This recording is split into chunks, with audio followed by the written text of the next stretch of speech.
Bismillahirrahmanirrahim. Hai, Assalamualaikum korang, bersama Akak lagi kali ini dalam 4 kisah seram. Dan Akak akan teruskan dengan kisah yang pertama. Kisah ni tentang penunggu di bilik sebelah. Siapa yang menunggu? Akak teruskan. Nama pencerita ni Ijat. Kisah ni dah lama dah Ijat simpan. Tapi setiap kali dia lalu lorong dapur rumah pusaka arwah ayah dia, memang automatik bulu roma dia naik berdiri tegak tau. Kejadian ni berlaku sekitar tahun 2012, masa Ijat masih tingkatan 6. Masa tu kan arwah nenek dia, Nenek Som, dia tengah sakit kuat sebab dia kena angin ahmar. Keadaan nenek memang uzur sangat lah masa tu. Cuma mampu baring atas katil hospital yang letaknya dalam bilik tengah. Betul-betul sebelah bilik Ijat lah. Rumah tu rumah papan lama yang dah renovate sikit lah. Tapi vibe dia lama tu memang masih kuat. Bilik Ijat paling hujung sekali. Nak pergi bilik air memang kena lalu depan bilik nenek dia. Bilik nenek dia pula sentiasa malap guna lampu tidur warna jingga sebab nenek dia tak suka terang sangat. Kepala katil nenek dia sentiasa ditinggikan sikit supaya dia senang bernafas dan ibu dia boleh suap makan lah. Satu malam kan, malam Selasa, hujan renyai korang, Ijat masuk bilik awal sebab dia nak study. Tapi entah macam mana dia tertidur atas meja. Lampu pun masih menyala masa tu, lebih kurang pukul 2.45 pagi. Dia terjaga tiba-tiba lah masa tu. Rumah memang sunyi gila lah time-time tu kan. Cuma ada dengar bunyi cengkerik, ada dengar bunyi air hujan jatuh atas zinc. Rumah dia atap zinc, jadi memang akan dengar lah bunyi-bunyi yang macam tu. Dalam-dalam mamai tu, Ijat dia pandang lah pintu bilik dia. Masa tu pintu bilik dia tertutup rapat. Tiba-tiba kan, dia nampak satu susuk berdiri diam dekat sudut gelap di bilik, depan almari. Dalam cahaya sama lampu meja dia, dia nampak macam ibu dia. Ibu dia pakai baju kurung kedah hijau lumut. Memang baju kegemaran ibu dia lah. Ijat ingat ibu dia masuk nak kejutkan dia pindah tidur kat katil ke macam mana ke kan. Dia pun cakap perlahan, "Ibu, kejap lagi Ijat pindah lah." Macam tu. Tapi kan susuk tu dia diam je. Dia tak gerak langsung korang. Rambut dia kusut sikit. Rambut dia tutup muka macam tu. Ijat dia gosok mata. Tapi bila dia pandang lama sikit kan, benda tu mula berubah korang. Badan dia makin tinggi, perlahan sampai kepala hampir cecah siling. Baju hijau tu pula bertukar jadi warna putih kekuningan yang kotor dia macam kain lama tertanam dalam tanah. Bau tanah basah terus naik lah masa tu. Kuat gila sampai Ijat ni rasa loya. Masa tu baru dia sedar, tu bukan ibu dia. Teruslah dia baring cepat-cepat, dia selubung satu badan dia dengan selimut sambil dia baca ayatul kursi dengan surah Al-Falaq tanpa henti tau. Dalam selimut tu dia boleh rasa katil dia bergegar sikit-sikit lah. Macam ada benda berat jalan keliling katil dia tau. Bunyi langkah dia macam perlahan lah langkah dia tu, tapi rasa berat macam tu. Setiap langkah dia macam tekan lantai. Ada satu masa tu Ijat rasa macam benda tu berhenti betul-betul dekat kepala dia. Dan dia boleh rasa nafas panas dari luar selimut tau. Tapi dia tak berani nak buka mata langsung. Sampai akhirnya dia tertidur dalam ketakutan. Esok paginya masa sarapan kan, muka Ijat memang nampak lain macam lah. Ibu dia perasan. Lepas tu ibu dia tanyalah kenapa. Bila Ijat cerita pasal ibu dalam bilik dia malam tu, ibu dia terus diam lama. Lepas tu ibu dia cerita benda yang buat lagi seram tau.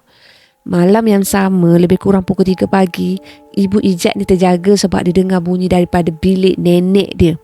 Dia ingat kan, nenek Ijat ni perlukan bantuan. So bila ibu dia masuk dekat bilik tu, dia nampak nenek dia duduk tegak atas birai katil. Dia tengah sikat rambut. Rambut dia panjang putih. Lepas tu dia sikat rambut tu dengan tenang je, rambut putih dia tu. Ibu dia terkejut sebab nenek sebenarnya dah rumpuh korang. Mana boleh duduk sendiri? Ibu Ijat siap tanya dengan nada yang teruja lah kan. Ingat nenek dah sihat macam tu. Tapi nenek tu pusing perlahan. Lepas tu dia senyum lebar sampai nampak gusi hitam. Tanpa cakap apa-apa, dia baring balik. Lepas tu hilang bawah selimut. Bila ibu Ijat ni pergi dekat kan, nenek Ijat sebenarnya tengah tidur lena. Tidur macam biasa je, langsung tak bergerak korang. Dari situlah ibu Ijat faham malam tu memang ada tetamu. Mungkin sebab hujan dengan pintu belakang tak berkunci betul petang tu. Ada benda dari hutan belakang rumah diorang tu masuk dan menyamar jadi ahli keluarga diorang lah. Apa yang Ijat nampak dan apa yang ibu Ijat nampak sebenarnya benda yang sama. Sejak kejadian tu beberapa hari jugalah Ijat perasan benda pelik tau. Kadang dia dengar bunyi macam orang jalan perlahan dekat lorong waktu malam. Ataupun dia ada dengar bunyi macam orang berbisik dari bilik nenek dia walaupun kosong. Tapi kan lama-lama gangguan tu dia hilang sendirilah macam tu. Sekarang ni nenek Ijat pun dah lama pergi. Bilik tengah tu pun dah jadi bilik solat dan tempat Ijat study kalau balik kampung lah. Walaupun dah tak ada gangguan macam dulu kan. Tapi setiap kali duduk sorang-sorang kat situ waktu malam kan, dia mesti teringat senyuman hitam nenek tu dan susuk tinggi dalam bilik dia. Kadang-kadang bila lampu malap, bayang almari tu pun boleh buat dia terdiam lama tau. Rumah lama ni bukan sekadar simpan kenangan. Kadang-kadang dia simpan benda lain yang kita tak nampak. Dan bila benda tu dah pandai nak menyamar jadi orang yang kita kenal, itu tandanya kita sebenarnya dah berkongsi ruang dengan sesuatu yang tak sepatutnya ada. Al-Fatihah untuk Nenek Som. Okey, akak teruskan dengan kisah yang kedua pula. Ni kisah tentang tragedi di Sempadan Ami. Nama pencerita ni Faizal tau. Apa yang Faizal nak cerita ni bukan rekaan, tapi himpunan kisah-kisah seram yang selalu jadi dekat jalan pedalaman dari Sik sampai ke Sempadan Ami lah, dekat Kedah. Korang tahu kan? Siapa yang pernah lalu jalan hutan jati dekat Ternas tu mesti tahulah. Kalau dah pukul 2 pagi, jalan tu dah bukan sepenuhnya milik manusia tau. Pokok jati tinggi-tinggi kiri kanan tu macam jadi saksi kepada benda-benda yang duduk diam dalam gelap. Tunggu masa je nak tunjukkan diri. Kisah pertama pasal seorang pemuda nama dia Hairul. Malam tu dia balik kampung lepas habis kerja shift malam lah.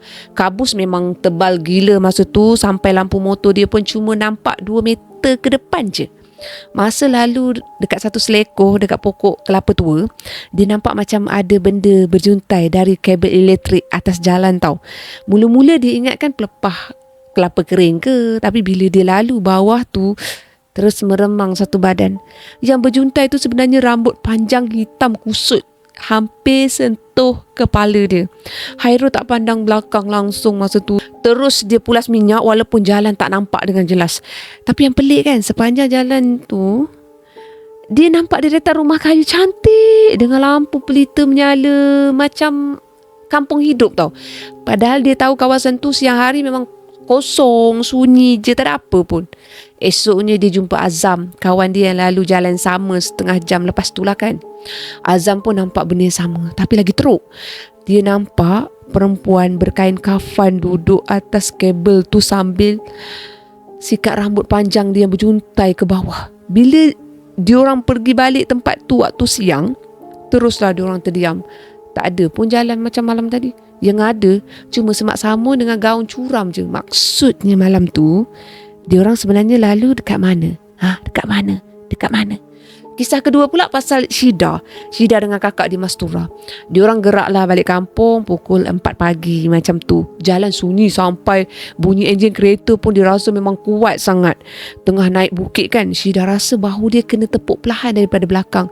Dia ingatkan kakak dia lah, tapi bila tengok cermin, kakak dia tengah tidur lena.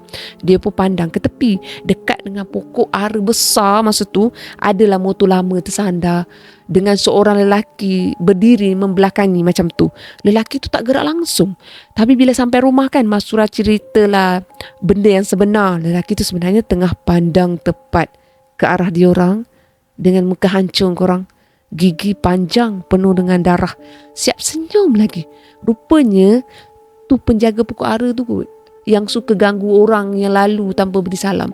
Malam tu juga Mastura mengaku dia dengar bunyi macam orang ketuk tingkap perlahan sepanjang perjalanan. Tapi dia takutlah nak buka mata. Kisah yang ketiga pula melibatkan sekumpulan pelajar kolej.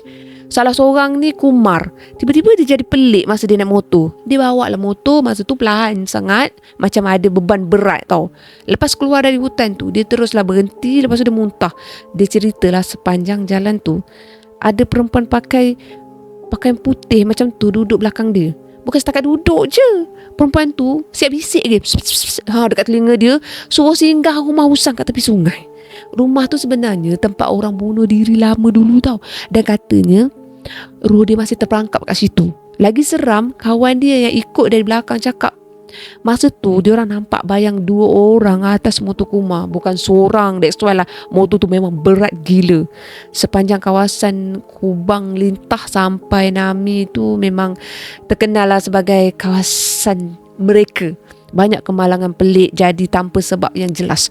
Orang tempatan percayalah semua ni ada kaitan dengan Tok Beris. Tok Beris ni dia makhluk lama yang jaga kawasan tu dan dia suka uji orang luar lah. Ada yang kata kalau tersalah cakap ataupun pandang benda yang tak sepatutnya kan, memang susah lah nak keluar dari kawasan tu dengan selamat. Malah ada juga cerita pemandu yang sesat berjam-jam walaupun dia pusing-pusing dekat tempat yang sama juga tanpa dia sedar. Penutup daripada kisah yang ni lah, kalau terpaksa lalu jalan tu waktu malam, jangan tegur apa-apa walaupun nampak pelik. Jangan sesekali tunjuk takut dan jangan berhenti sesuka hati. Fokus je pada jalan dan cepat keluar dari kawasan tu. Sebab dekat situ sempadan antara dunia manusia dengan dunia lain yang memang nipis sangat. Kadang cuma beza selai rambut yang berjuntai dalam gelap je.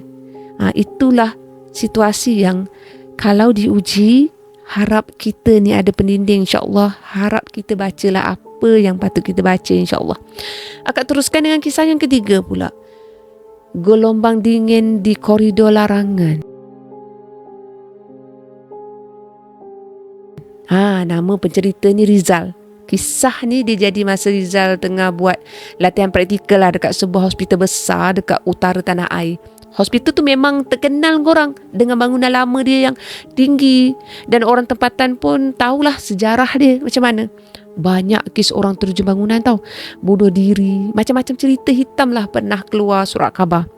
Rizal masa tu dia pelatih juru X-ray.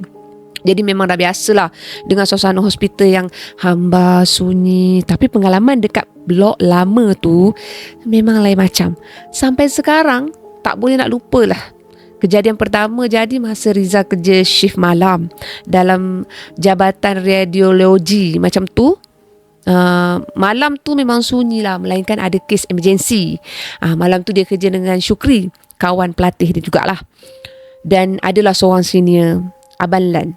Lebih kurang pukul 1 pagi macam tu, semua relax sikit lah. Rizal dia baru habis makan dan dia pergi ke bilik Sinki dekat belakang Mak Amal tu. Dia nak basuh tangan lepas makan kan. Kawasan tu memang agak terpencil korang. Sambung dengan satu bilik gelap yang jarang orang guna pula.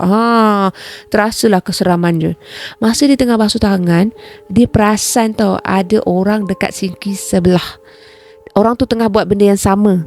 Dari ekor mata dia lah dia nampak macam Abang Lan. Baju sama, susuk badan pun sama. Dia pun tegur selamba lah. Siap tanya lagi kenapa masuk belakang. Sinki depan rosak ke? Tapi orang tu diam je, tak jawab langsung. Cara dia basuh tangan pun pelik. Perlahan sangat. Macam robot yang ulang gerakan yang sama. Bunyi air pipe kuat gila dalam bilik sunyi tu. Sampai terasalah tak sedap hati tu. Tiba-tiba kan Rizal rasa satu hembusan angin sejuk gila kena dekat tengkuk dia. Macam ada orang berdiri dekat sangat belakang dia. Tanpa fikir panjang, dia teruslah lap tangan dia. Lepas tu dia pun keluarlah cepat-cepat. Sampai dekat depan, dia nampak Abang Lan ni tengah duduk santai je, tengok phone lah dengan Syukri. Masa tu memang jantung dia terus laju lah. Bila dia tanya kan, Abang Lan sahkan dia tak bergerak langsung dari tempat tu. Syukri pun angguk lah. Terus Rizal diam. Dalam kepala dia cuma satu je. Kalau bukan Abang Lan tadi, siapa yang basuh tangan dekat sebelah dia? Senior lain lepas tu adalah bisik. Bangunan tu memang hidup. Kadang ada benda suka menyamar jadi staff lah untuk kelirukan orang. Lepas kejadian tu setiap kali Rizal lalu belakang tu kan, dia akan rasa macam ada orang ikut dari jauh. Walaupun bila dia pusing sebenarnya tak ada siapa-siapa pun. Beberapa minggu lepas tu jadi lagi satu kejadian yang lagi berat. Pagi tu Rizal dibantu seorang jururawat ni, Kak Sarah. Dia buat x-ray lah untuk pesakit ICU. Nama Melissa, bukan nama sebenar tau. Keadaan dia memang kritikal, penuh dengan wayar, guna bantuan pernafasan, muka cengkung sangat. Memang nampak macam nazak lah. Malam tu Riza di OT lebih kurang pukul 2.30 pagi. Suasana hospital waktu tu memang berat. Lain macam je sunyi dia. Riza dia keluar kejap ke balkoni koridor. Blok lama tu dia nak ambil angin. Lampu situ memang sengaja malap lah. Tengah dia termenung tu, dia nampak seorang perempuan jalan perlahan dari hujung koridor menuju ke arah ICU. Cara jalan dia ringan sangat, macam terapung tak pijak lantai korang. Bila perempuan tu lalu bawah lampu, Riza terus kenal itu Melissa. Tapi pelik, dia nampak sihat, tak ada wayar, tak ada tiup. Siap sempat senyum nipis dekat Rizal tu. Masa tu Riza ingat dia dah sembuh. Ajaib lah kan. Siap rasa lega lagi. Dia teruslah masuk bilik rehat, jumpa Kak Sarah, tanya pasal Melissa. Tapi muka Kak Sarah tu terus berubah pucat korang. Dia pegang bahu Rizal kuat-kuat. Lepas tu dia cakap Melissa dah meninggal dunia petang tadi pukul 6 petang. Dia sendiri yang urus jenazah Melissa. Masa tu kan darah Riza rasa macam berhenti kat situ. Serentak tu ada bau bunga melo kuat gila tiba-tiba memenuhi bilik rehat tu. Bau tu bukan wangi yang biasa tau, tapi jenis yang menusuk sampai rasa seram.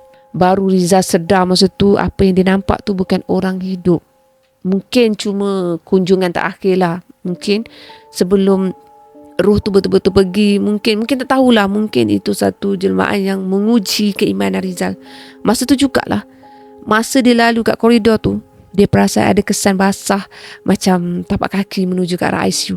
Tapi bila dia dekat kan, hilang macam tu je.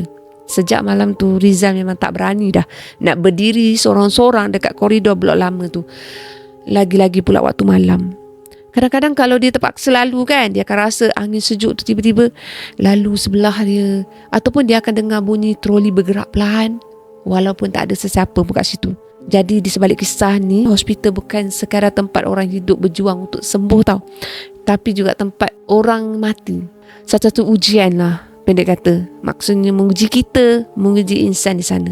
Sebelum betul-betul orang tu pergi, mungkin satu persinggahan, kita tak tahu kan. Dan bila korang rasa macam ada orang teman korang dalam sunyi tu kan, jangan terlalu yakin sangatlah. Memang korang tak kesorangan. Kadang-kadang yang berdiri sebelah tu bukan manusia pun korang. Akan teruskan dengan kisah yang keempat, perjanjian yang tak dipinta.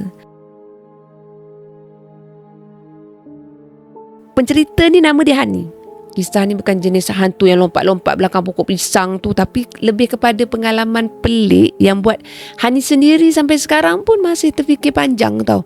Berfikir-fikir dia. Semua ni jadi sekitar tahun 2017. Masa keluarga Hani ni kena musibah besar. Dia kena sihir pemisah dengan penutup rezeki. Punca dia macam biasalah, dengki manusia korang. Hidup diorang ni masa tu memang huru-hara lah. Emosi kacau, badan pun memang rasa berat, rezeki pun sempit, macam ada benda yang tahan. Lepas berbulan tahan, akhirnya diorang jumpa seorang perawat Islam yang berjaya bersihkan rumah daripada benda-benda yang ditanam masa tu. Tapi rupanya itu bukan penamat tau. Itu baru permulaan untuk Hani. Sebelum semua tu jadi, Hani sendiri mengaku dia bukanlah orang yang kuat agama. Solat pun banyak tinggal, Al-Quran pun dekat rumah sekadar hiasan je. Berhabuk atas almari je Al-Quran tu. Bila kena ujian macam tu, barulah dia sedar dan dia mula berubah. Dia mula jaga solat, mula mengaji tiap malam lepas isyak, cuba dekatkan diri balik semula pada Tuhan. Alhamdulillah. Tapi peliknya, makin dia cuba jadi baik, makin ada benda lain datang dalam hidup dia. Macam tu, Hani mula dengar sesuatu yang pelik tau. Ada satu suara lelaki. Dia garau, dia tenang, dia macam ada aura macam kuasa. Bila dia bercakap, setiap kali Hani dalam keadaan separuh sedar nak tidur kan, suara tu akan muncul. Kadang dia bagi salam, kadang dia bagi nasihat. Pernah satu malam tu tepat pukul 2 pagi macam tu, suara tu kejut Hani, suruh bangun tahajud. Lepas tu baca surah Al-Mulk tau. Baguslah kan, Alhamdulillah lah. Tapi biasalah manusia ni mengantuk tu lagi kuat daripada apa yang dia dengar tu. Hani dia cuma buka mata, dia tengok jam, dia angguk sikit, lepas tu dia tarik selimut, dia sambung tidur. Dalam hati dia siap rasa bersalah lagi, tapi badan memang dah tak larat korang. Lama-lama suara tu makin kerap datang. Kadang-kadang Hani rasa macam ada orang duduk dekat hujung katil, tapi bila buka mata tak ada siapa-siapa pun. Pernah jugalah sekali dia rasa macam ada orang usap kepala dia perlahan masa dia tengah zikir. Tapi bila dia sedar, terus dia meremang satu badan. Kemuncaknya, bila Ani mula bermimpi benda yang sama berulang-ulang kali lah. Dia dibawa ke satu tempat yang cantik. Cantik gila korang. Dia macam istana tau. Ada bau wangi campur dengan bawang kasturi dengan air mawar. Tempat tu tenang sangat sampai Ani rasa nak duduk lama dekat situ. Dalam mimpi tu dia dilayan macam tetamu yang penting. Semua benda nampak sempurna sangat. Tapi satu hari tu dalam mimpi tu Hani jadi macam curious tau. Dia risau. Dia masuk satu bilik besar dengan pintu emas yang aura dia berat gila. Baru je dia langkah masuk, kan, terus satu istana tu bergegar kuat macam gempa bumi. Hani teruslah terjaga dengan nafas yang tercungap-cungap. Esoknya, masa tengah potong sayur dekat dapur, tiba-tiba Hani rasa sakit mencucuk dekat betis kanan dia. Rasa dia macam kena hiris dengan pisau yang tajam korang.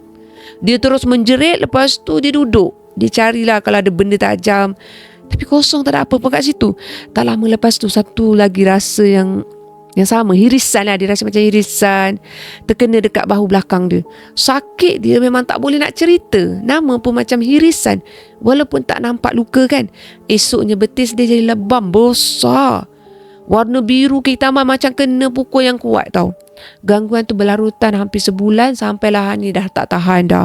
So diorang pun jumpalah balik perawat yang sama. Bila perawat tu tengok lebam tu, dia terus tarik nafas panjang. Dia cakap itu hukuman sebab Hani dah masuk kawasan larangan dalam alam mereka dalam mimpi tu.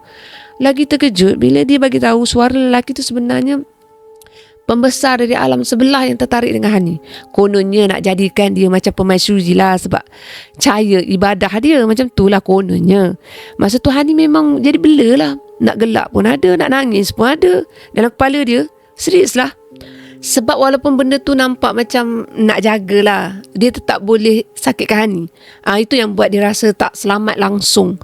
Sejak kejadian tu, Hani dia mula jaga diri dia lebih lagi lah. Dia amalkan doa, zikir. Dia minta perlindungan betul-betul. Suara tu makin lama dia makin kurang. Tapi kan kadang-kadang masih terasa kehadiran dia. Especially bila Hani tu tengah lemah ataupun dia tengah penat. Ada malam-malam tertentu tu, Hani rasa macam ada orang berdiri dekat tingkap bilik dia tau. Tapi dia dah tak berani dah nak tengok masa tu. Sekarang ni lebam dia tu dah hilang dah, tapi kadang-kadang kan betis dia masih berdenyut lagi lah, macam peringatan macam tu. Hani tak pasti sama ada benda tu dah betul-betul pergi ataupun masih perhatikan dia dari jauh. Apa yang dia tahu, dia tak nak lagi ada perjanjian yang dia sendiri tak minta tau. Jadi last pada kisah ni, kadang-kadang jalan nak berubah tu dia jadi baik pun boleh jadi laluan benda lain untuk mendekati dia. Macam tu. Kalau kita tak cukup ilmu dan perlindungan, bukan semua yang nampak baik tu betul-betul baik tau. Jadi berpada-padalah minta perlindungan dari Yang Maha Esa. Sebab kalau tersilap langkah, mungkin kita sendiri tak sedar. Bila kita dah terikat dengan sesuatu yang kita tak pernah setuju. Macam tu. Itulah kisah yang terakhir. Dan korang jangan lupa untuk like, share dan subscribe. Kalau boleh korang kongsilah kisah-kisah seram korang. Bye korang. Assalamualaikum. Ambil yang baik-baik je, yang tak baik jangan ikut tau. Bye.